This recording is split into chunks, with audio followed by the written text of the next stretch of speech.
بسم اللہ الرحمن الرحیم۔ صبر اور مرض۔ جو شخص یہ چاہتا ہے کہ وہ عذاب الہی سے چھوٹ جائے، ثواب اور رحمت کو پالے اور جنتی ہو جائے، تو اسے چاہیے کہ وہ اپنے آپ کو دنیاوی خواہشات سے روکے اور دنیا کے آلام و مصائب پر صبر کرے۔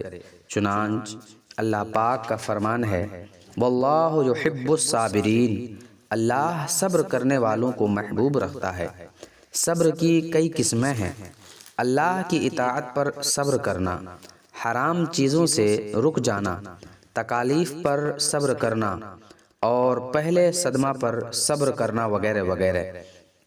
جو شخص عبادت الہی پر صبر کرتا ہے اور ہر وقت عبادت میں محو رہتا ہے، اسے قیامت کے دن اللہ تعالی 300 ایسے درجات عطا فرمائے گا جن میں ہر درجہ کا فاصلہ زمین و آسمان کے فاصلے کے برابر ہوگا۔ جو اللہ تعالی کی حرام کی ہوئی چیزوں سے صبر کرتا ہے، اسے 600 درجات عطا ہوں گے جن میں ہر درجہ کا فاصلہ 7 آسمان سے 7 زمین کے فاصلہ کے برابر ہوگا۔ جو مصائب پر صبر کرتا ہے، اس کو 700 درجات عطا ہوں گے، ہر درجہ کا فاصلہ تحت الثری سے عرش اولی تک کا برابر ہوگا۔ حکایت میں ہے کہ حضرت زکریہ علیہ السلام جب یہود کے حملہ کی وجہ سے شہر سے باہر نکلے کہ کہیں روپوش ہو جائیں، چھپ جائیں، اور یہود ان کے پیچھے بھاگے، تو آپ نے قریب ایک درخت کو دیکھ کر اس سے کہا، اے درخت، مجھے اپنے اندر چھپا لے۔ درخت چر گیا اور آپ اس میں چھپ گئے۔ جب یہود وہاں پہنچے تو شیطان نے انہیں ساری بات بتلا کر کہا، اس درخت کو آری سے 2 ٹکڑے کر دو۔ چنانچہ انہوں نے ایسا ہی کیا، اور یہ صرف اس لیے ہوا کہ حضرت زکریہ علیہ السلام نے ذاتی باری تعالیٰ کے بجائے مظاہر قدرت سے پناہ طلب کی تھی۔ آپ نے اپنے وجود کو مصیبت میں ڈالا اور آپ کے 2 ٹکڑے کر دیے گئے۔ حدیث قدسی میں ہے کہ اللہ تعالیٰ فرماتا ہے، جب میرا کوئی بندہ مصائب میں مجھ سے سوال کرتا ہے، میں اسے مانگنے سے پہلے دے دیتا ہوں اور اس کی دعا کو مقبول کر لیتا ہوں، اور جو بندہ مصائب کے وقت میری مخلوق سے مدد مانگتا ہے، میں اس پر آسمان کے دروازوں کو بند کر دیتا ہوں۔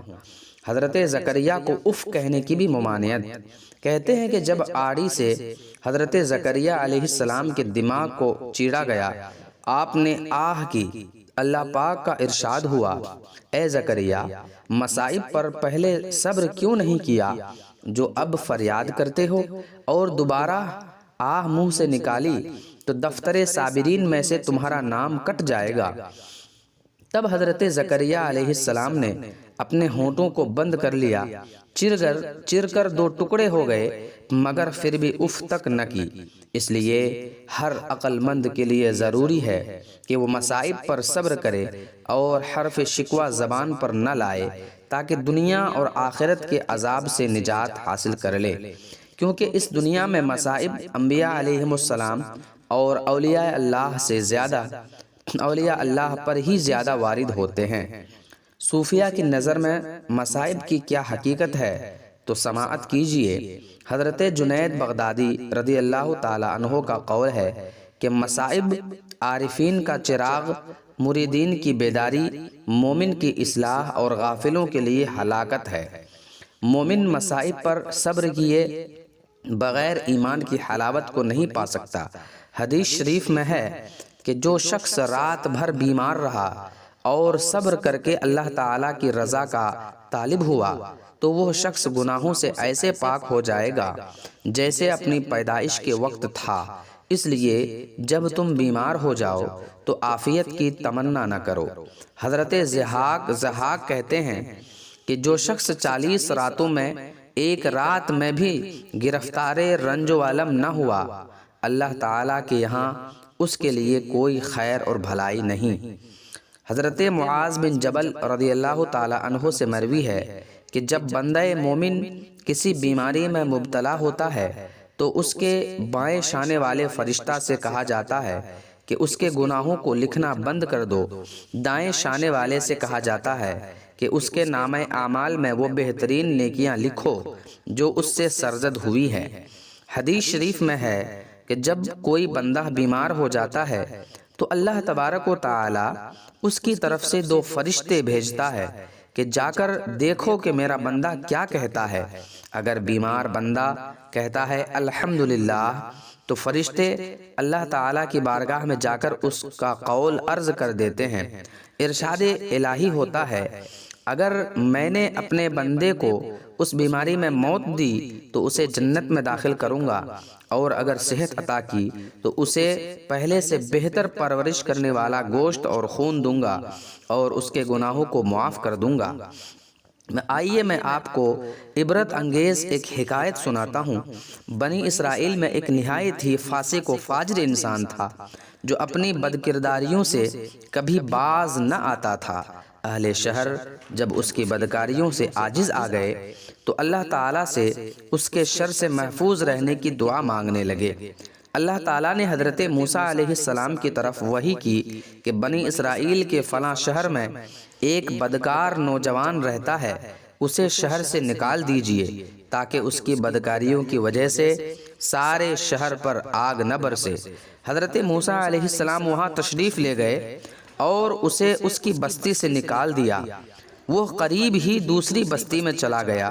پھر فرمان الہی ہوا کہ اسے اس بستی سے بھی نکال دیجئے۔ جب حضرت موسیٰ علیہ السلام نے اس کو اس بستی سے بھی نکال دیا تو اس نے ایک ایسے غار پر ٹھکانہ بنایا جہاں نہ کوئی انسان تھا اور نہ ہی کسی چرند پرند کا گزر تھا۔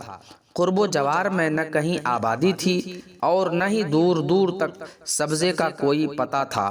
اس غار میں آ کر وہ جوان بیمار ہو گیا۔ اس کی تیمارداری کے لیے کوئی بھی شخص وہاں موجود آس پاس نہ تھا جو اس کی خدمت کرتا۔ وہ ضعف میں ناتوانی سے زمین پر گر پڑا اور کہنے لگا کاش اس وقت اگر میری ماں میرے پاس موجود ہوتی تو مجھ پر شفقت کرتی، میری اس بے بسی اور بے کسی پر روتی۔ اگر میرا باپ ہوتا میری نگہبانی نگہداشت اور میری مدد کرتا، اگر میری بیوی ہوتی تو میری جدائی پر روتی، اگر میرے بچے اس وقت موجود ہوتے تو کہتے ہمارے باپ کو اللہ تعالیٰ بخش دے، گنہگار بدکار اور مسافر باپ کو بخش دے، یہ دعا کرتے۔ جسے پہلے تو شہر بدر کیا گیا اور پھر دوسری بستی سے بھی نکال دیا گیا تھا، اور اب وہ غار میں بھی ہر ایک چیز سے نا امید ہو کر دنیا سے آخرت کی طرف چلا ہے، اور وہ میرے جنازے کے پیچھے روتے ہوئے چلتے۔ پھر وہ نوجوان کہنے لگا اے اللہ، تو نے مجھے والدین بیوی بچوں سے دور کیا مگر اپنے فضل و کرم سے دور نہ کرنا۔ تو نے میرا دل عزیزوں کی جدائی میں جلایا، اب میرے سراپا کو میرے گناہوں کے سبب جہنم کی آگ میں نہ جلانا۔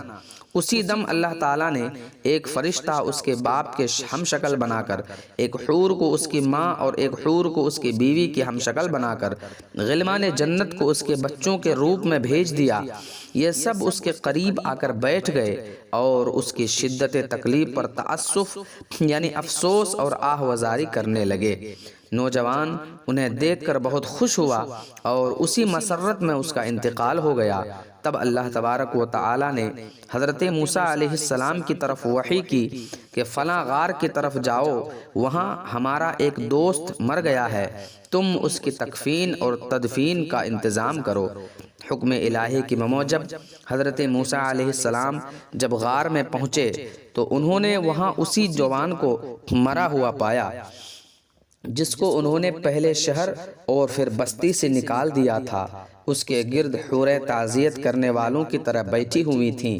موسیٰ علیہ السلام نے بارگاہ الہی میں عرض کی اے اللہ، یہ تو وہی نوجوان ہے جسے میں نے تیرے حکم سے شہر بدر اور پھر بستی سے نکال دیا تھا۔ اللہ پاک نے ارشاد فرمایا اے موسیٰ، میں نے اس کے بہت زیادہ رونے اور عزیزوں کے فراق میں تڑپنے کی وجہ سے اس پر رحم کیا، اور فرشتہ کو اس کے باپ کی اور حور و غلما کو اس کی ماں بیوی اور بچوں کے ہم شکل بنا کر بھیج دیا۔ جو غربت میں اس کی تکلیف پر روتے ہیں، جب یہ مرا تو اس کی بیچارگی پر زمین و آسمان والے روئے، اور میں ارحم الراحمین پھر کیوں نہ اس کے گناہوں کو معاف کروں، اس لیے میں نے اس کے گناہوں کو معاف کر دیا۔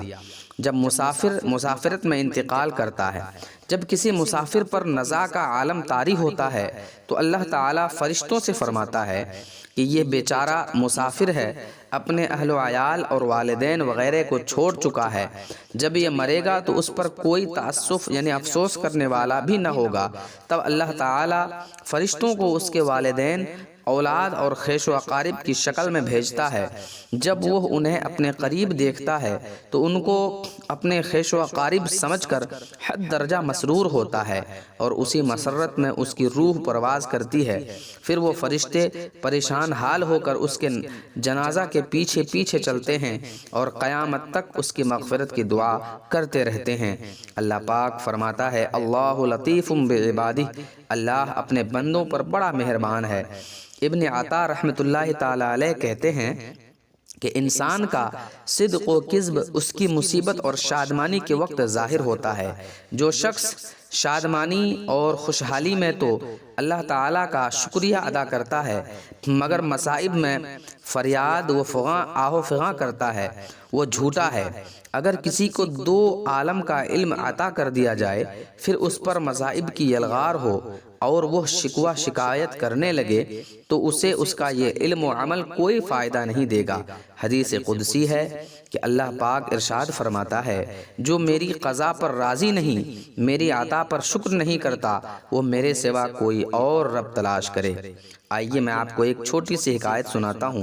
وہب بن منیبہ کہتے ہیں کہ اللہ کے ایک نبی نے 50 برس اللہ تعالیٰ کی عبادت کی، تب اللہ تعالیٰ نے اس نبی کی طرف یہ وحی فرمائی کہ میں نے تجھے بخش دیا۔ نبی نے عرض کی، اے اللہ، میں نے تو کوئی گناہ ہی نہیں کیا، بخشا کس چیز کو گیا؟ اللہ تعالیٰ نے اس کی ایک رگ کو بند کر دیا، جس کی وجہ سے وہ ساری رات نہ سو سکا۔